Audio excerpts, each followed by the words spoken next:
Hi అండి. నమస్తే. Welcome back to my channel. అందరూ ఎలా ఉన్నారు? మేమైతే చాలా బాగున్నామండి. ఈరోజు మన ఛానల్‌లో మెంతికూర మరియు వంకాయతో పప్పు చేస్తున్నానండి. ఇదైతే టేస్ట్ మాత్రం చాలా బాగుంది. నేనైతే ట్రై చేశాను. చాలా చాలా టేస్టీగా ఉంది. రైస్‌లోకి కానీ, రాగి సంగటిలోకి కానీ చాలా టేస్టీగా ఉంటుంది. అందరూ తప్పకుండా ట్రై చేయాల్సిన రెసిపీ అండి ఇది. వేడి వేడి అన్నంలోకి, రాగి సంగటిలోకి నెయ్యి మరియు ఆవకాయ, అప్పడాలతో తింటే మాత్రం టేస్ట్ మాత్రం చాలా బాగుంటుందండి. మీరు కూడా తప్పకుండా ట్రై చేయండి. అలాగే టేస్ట్ ఎలా కుదిరిందో నాకు కామెంట్ బాక్స్‌లో తెలియజేయండి. అలాగే మా వీడియోస్ కనుక మీకు నచ్చినట్టయితే తప్పకుండా లైక్ చేసి, షేర్ చేసి మరియు సబ్స్క్రైబ్ చేయండి. ప్లీజ్ నా ఛానల్‌ని సబ్స్క్రైబ్ చేయండి. నాకు సపోర్ట్ చేయండి. సరే, ఇప్పుడు వంకాయ మరియు మెంతి కూర పప్పు ఎలా తయారు చేసుకోవాలో చూసేద్దామా? ఇప్పుడు ఇందుకు చూడండి, ఇలా వంకాయల్ని కడిగి ఇలా నిలువుగా కట్ చేసి పెట్టుకున్నానండి. ముందుగా నీళ్ళలో ఉప్పు వేసుకుని ఇలా కట్ చేసి పెట్టుకోవాలి. ఒక 150 గ్రాములంతా కందిపప్పు తీసుకున్నానండి. ఇప్పుడు కందిపప్పుని కడుక్కుందామండి. ఒకసారి కడగాలి. కందిపప్పును ఒక గిన్నెలో వేసుకుని నీళ్లు పోసుకుని బాగా కడుక్కుందాం.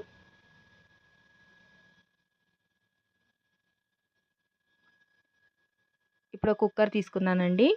కడిగి పెట్టుకున్న కందిపప్పుని కుక్కర్లోకి వేసుకుంటున్నాను.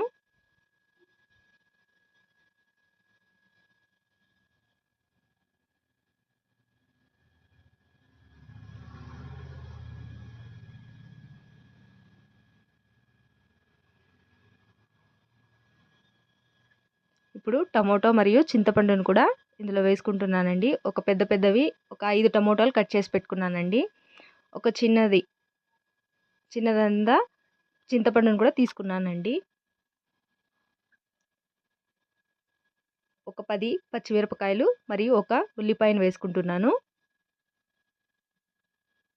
అలాగే కడిగి పెట్టుకున్న వంకాయలను కూడా వేసుకుంటున్నానండి.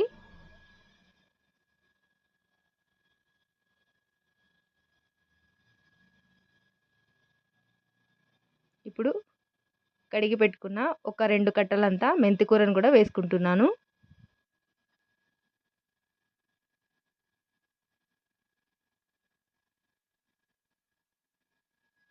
ఇప్పుడు ఇందులోకి 1.5 టేబుల్ స్పూన్ అంతా పసుపు వేసుకుంటున్నానండి.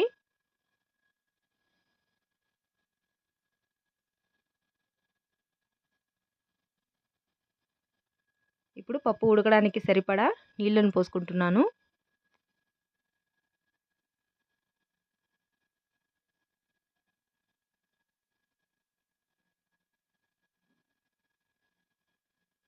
ఇప్పుడు దీన్ని మూత పెట్టేసి ఒక 5 విజిల్లు వచ్చేంత వరకు బాగా ఉడికించుకుందామండి. అప్పుడే కందిపప్పు బాగా ఉడికిపోతుంది. నేను ఉప్పు ఇప్పుడే వేయట్లేదండి, చివరిలో వేస్తాను. ఉప్పు ఇప్పుడే వేయటం వల్ల కందిపప్పు అనేది ఉడకదు. చూసారా, ఇలా ఉడికిపోయింది.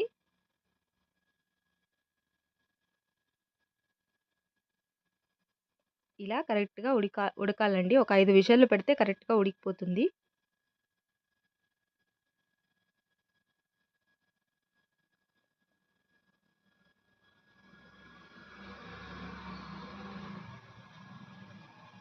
ఇప్పుడు దీన్ని పప్పు గుత్తితో బాగా మెతుక్కోవాలండి. వీడియోలో చూపిస్తున్న విధంగా బాగా మెతుక్కోవాలి.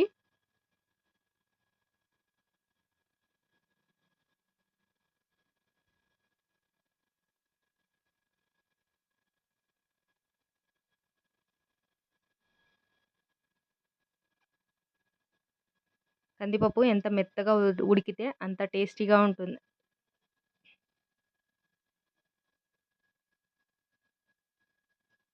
చూసారా, ఇలా బాగా మెదుక్కున్న తర్వాత రుచికి తగినంత ఉప్పు వేసుకుంటున్నాను. ఉప్పు మొదట్లో వేసుకోవడం వల్ల కందిపప్పు అనేది సరిగా ఉడకదండి. అందుకనే నేను చివరిలో వేసుకుంటాను.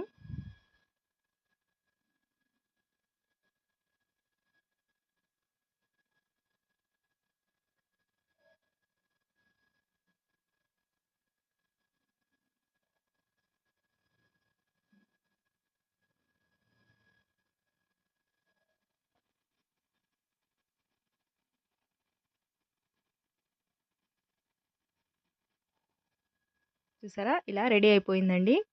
ఇలా బాగా మెదుపుకొని పెట్టుకోవాలి. స్మెల్ మాత్రం చాలా బాగా వస్తుందండి. టేస్ట్ కూడా అంతే బాగుంటుంది. మీ ఇంట్లో కూడా ఒకసారి తప్పకుండా ట్రై చేయండి. పిల్లలు కూడా చాలా ఇష్టంగా తింటారు. ఇప్పుడు పప్పుకి పోపు పెట్టుకుందామండి. ఇందుకు నేను ఎండుమిరపకాయలు మరియు కొత్తిమీర, వెల్లుల్లి, ఉల్లిపాయలు తీసుకున్నానండి. ఇప్పుడు ఒక కడాయిని పెట్టుకుని అందులో పోపుకి సరిపడా ఆయిల్ వేసుకుంటున్నానండి.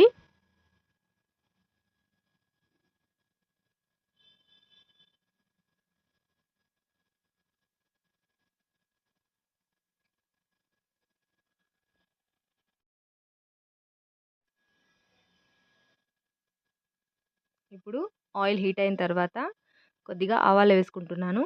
ఒక హాఫ్ టీ స్పూన్ అంతా ఆవాలు వేసుకున్నానండి. ఒక పావు టీ స్పూన్ అంతా జీలకర్ర వేసుకున్నా.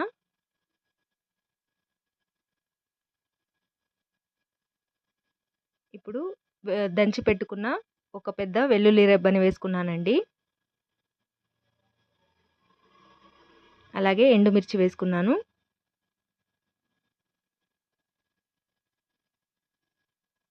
ఇప్పుడు సన్నగా తరిగి పెట్టుకున్న ఉల్లిపాయలను కూడా వేసుకుంటున్నాను. మనం కరివేపాకు లాస్ట్‌లో వేయాలండి. ఎందుకంటే అది మాడిపోయినట్టు అయిపోతుంది. అందుకని.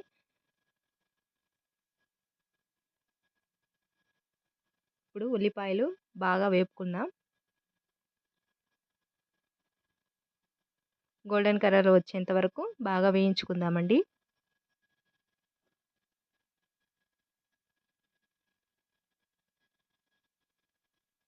ఇప్పుడు చివరిలో కొద్దిగా ఒక 2 రెబ్బలంతా కరివేపాకు వేసుకుంటున్నాను.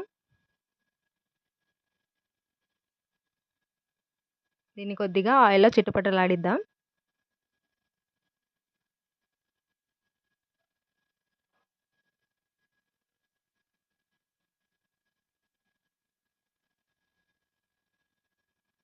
చూసారా? ఇలా బాగా ఫ్రై చేసుకోవాలండి.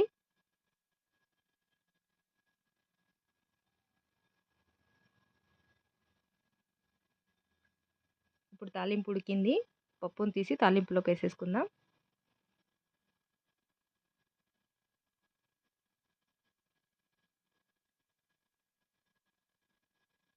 అబ్బా! స్మెల్ అయితే చాలా బాగా వచ్చిందండి. మరియు టేస్ట్ కూడా అంతే బాగుంది.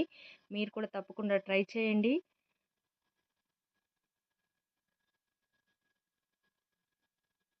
అలాగే మీకు టేస్ట్ ఎలా వచ్చిందో మాకు కామెంట్ బాక్స్‌లో తెలియజేయండి. ఇప్పుడు పప్పులోకి మొత్తం పోపుని వేసేసుకుందాం.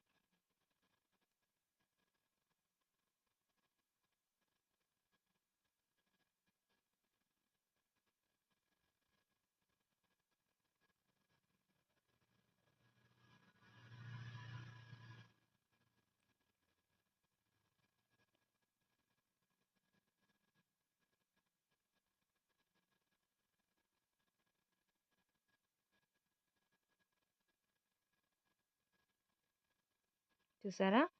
ఎంతో కలర్‌ఫుల్‌గా మరియు టేస్టీగా ఉండే మెంతి కూర, వంకాయ పప్పు రెడీ అయిపోయిందండి.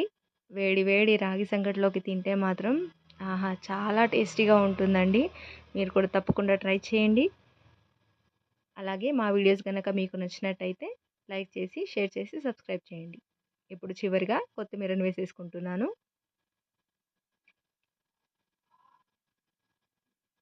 ఎంతో టేస్టీ అయిన మెంతి కూర, వంకాయ పప్పు రెడీ అయిపోయింది.